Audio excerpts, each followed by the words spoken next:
So now we begin the method of separation of variables. A lot of PDE students learn this method first before we do any Chapter 5 stuff, and most PDE students like this method better than any other method that they ever learn. And that's because it's reminiscent of, remember in ODE's class, one of our first methods was separation of variables. So now, separation of variables is even more powerful for PDEs than it was for ODEs.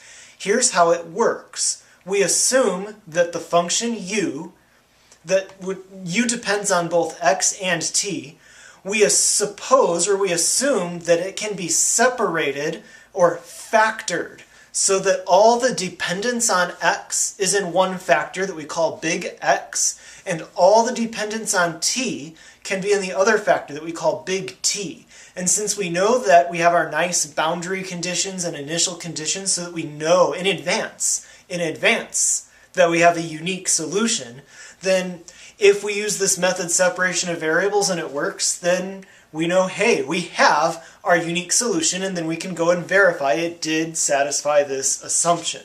It's a very nice technique. So here's how it works then. Here's the heat equation. And now notice I'm doing what happens in the textbook sometimes and what a lot of people like to do.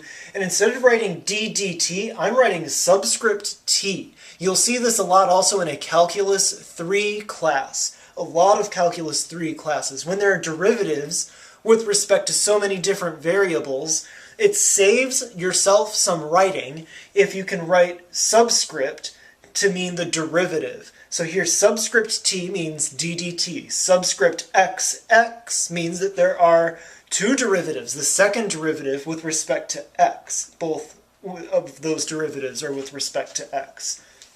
So here's a nice shorthand way to write the heat equation.